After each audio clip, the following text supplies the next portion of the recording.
Nos próximos meses, os brasileiros vão estar debatendo quais os temas importantes, quais os rumos da nação, o que pode ser feito para elegermos bons dirigentes e continuarmos com o desenvolvimento do nosso país. Quem conversa sobre as questões nacionais, como deveria ser essa pauta de debate do eleitor, conversa conosco hoje o senador Rubem Figueiredo. Senador, muito obrigada pela sua presença aqui no nosso programa. Acabamos com a questão Copa, o evento já se foi e agora o brasileiro começa a olhar os candidatos, preparar-se para ir às urnas.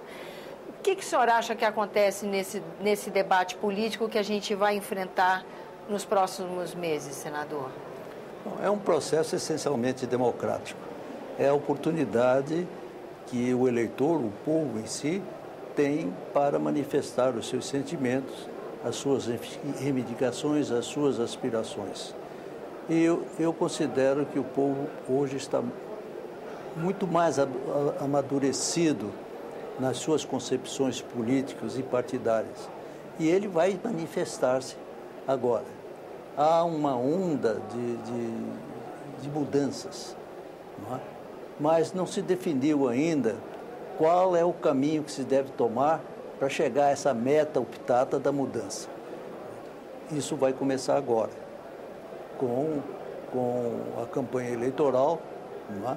E intensificar-se com o período das divulgações radiofônicas e pela televisão. Nós estamos vendo os partidos apresentaram as suas chapas, apresentaram seus candidatos. Há a possibilidade de arranjos de partidos em estados diferentes do que acontece para a eleição presidencial. Como é que o senhor vê essa questão da coligação? Como é que fica na cabeça do eleitor essas possibilidades de associação entre esses agentes da política, né? No meu estado, as coisas caminham de acordo com os cânones políticos e partidários. Lá, os partidos estão bem definidos de acordo com a sua tendência político-ideológica e doutrinária. Então isso é visível para o eleitor? Lá não vai haver esse conflito que está ocorrendo em outros estados. O que eu considero lamentável, não é? Infelizmente, nós não temos no país mais, como tínhamos no passado, uma concepção partidária, firmeza ideológica, orientação doutrinária para a execução dos programas partidários. Isso é lamentável. Eu creio, todos os candidatos estão prometendo que constituem programa primacial na campanha a reforma política e partidária. Isso eu considero essencial para nós partirmos para as outras 4 ou 5 reformas que são realmente necessárias ao país. E o senhor acha que essa reforma há que ser feita por um congresso específico para isso? Há que ser um grupo que só trabalha a questão da reforma política? Porque a reforma, como fazê-la, há vários caminhos e vários defensores de caminhos diferentes, né? Uma assembleia exclusiva depende da ruptura da democracia, o que nós não desejamos porque ela hoje está consolidada. Há senões aqui e ali, mas o princípio de respeito aos cânones democráticos, constitucionais está mantido. A opinião pública brasileira quer viver nesta democracia, ainda tenra, não resta a menor dúvida, mas que tem uma raiz consistente para dar a estabilidade que o povo deseja, da direção da vida nacional. No passado, eu fui constituinte. Naquela ocasião, eu defendi um ponto de vista que foi vencido, que era uma Constituição, uma Constituinte autêntica, separada do Congresso Ordinário, Câmaras e Deputados, e as pessoas eleitas para uma Assembleia exclusiva para tratar exclusivamente das questões primordiais da nacionalidade. Era um projeto, inclusive, de iniciativa do saudoso senador Afonso Arinos. Mas prevaleceu outra ideia. Então, nós fomos de uma legislação comum, Congresso e Câmara, ordinária, e extraordinariamente, ela se fez através da Assembleia Constituinte. Isso estabeleceu uma confusão muito grande. Interesses se conflitaram.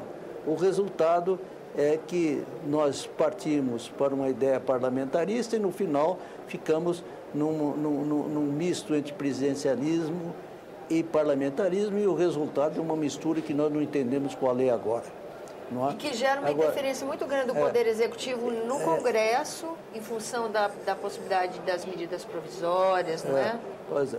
Então, em razão disso tudo, eu acho que hoje nós não temos ambiente para fazer uma Assembleia Nacional Constituinte exclusiva. Se naquela época se cabia, porque nós estávamos restabelecendo os princípios democráticos. E havia uma expectativa muito grande da sociedade em relação a uma nova Constituição, sem dúvida, sem dúvida. Mesmo assim não foi possível. Infelizmente houve essa falha, não é? Mas os princípios básicos estão aí estabelecidos e nós devemos respeitá-los. O que eu entendo que seria conveniente era que o presidente da República, com a autoridade que ele tem, sobretudo no início do seu mandato, encaminhasse uma proposta, entendeu? E insistisse, com seu prestígio, forçasse a votação dessas reformas básicas. Infelizmente, os nossos presidentes anteriores, os 3 últimos presidentes, os 4 últimos presidentes, pelo menos, não entenderam isso. Mas se ele usasse aquela força potencial mesmo para isso, não entenderam ou não havia efetivamente vontade política para isso, senador? Eu creio que eles não compreenderam a força política que eles tinham. Mas agora eu estou ouvindo dos candidatos do meu partido e dos outros partidos de que é fundamental que se implante essas reformas. Evidentemente, com primazia a reforma política. Depois viriam outros, a tributária, a previdenciária, a administrativa, enfim, botar o país nos eixos que ele está se desviando um pouco dele. Senador, com a sua experiência, a sua bagagem na política brasileira, outro dia eu ouvi um comentário de um analista político, queria trazer esse comentário para o senhor, ouvir suas observações.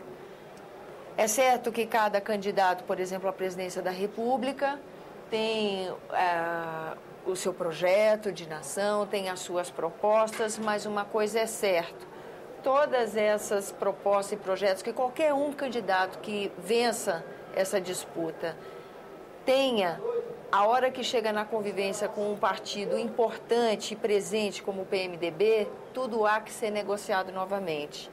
Como é que o senhor vê uma observação política dessa? Isso vem sendo assim, se consolidou? O senhor concorda com isso? Não, eu condeno isso, não concordo, eu condeno. Mas reconhece isso como fato? Eu reconheço que ele existe, por isso eu o condeno. Não é? Eu creio que o próximo presidente da República, ele deve ter a consciência de que o povo está clamando por mudanças. Mudanças, inclusive, na autoridade do próprio primeiro mandatário da nação. Se ele tem uma meta, um objetivo, não é? de fazer as mudanças, ele, inevitavelmente, ele tem que fazê-lo através da mais essencial, que é a reforma político-partidária. E eu creio... Isso na primeira hora? Na primeira hora. Ao assumir o poder, ele anuncia à nação que ele vai fazer isso e encaminha o Congresso. E exerce a sua influência nesse momento potencial de primeiro mandatário da nação, escolhido pelo povo, né, para atender os seus anseios maiores. Ele, naturalmente, se quiser, e eu creio que qualquer um deles que assumiu o poder sabe que isso é a missão primordial dele, o fará. Vamos ver, então. Fica a reforma política como um norte para essa atuação. Essa é a minha opinião. Senador, eu acredito que acontecerá. Muito obrigada pela sua presença aqui no nosso programa. Muito obrigado. A você que nos acompanha, muito obrigada pela atenção. Esse é o programa Argumento, eu sou Tânia Horman e você pode trabalhar conosco enviando sugestões ou críticas. Use o telefone 0800 61 2211, ligação gratuita, ou acesse o endereço eletrônico que está à disposição aí na sua tela. Até a próxima.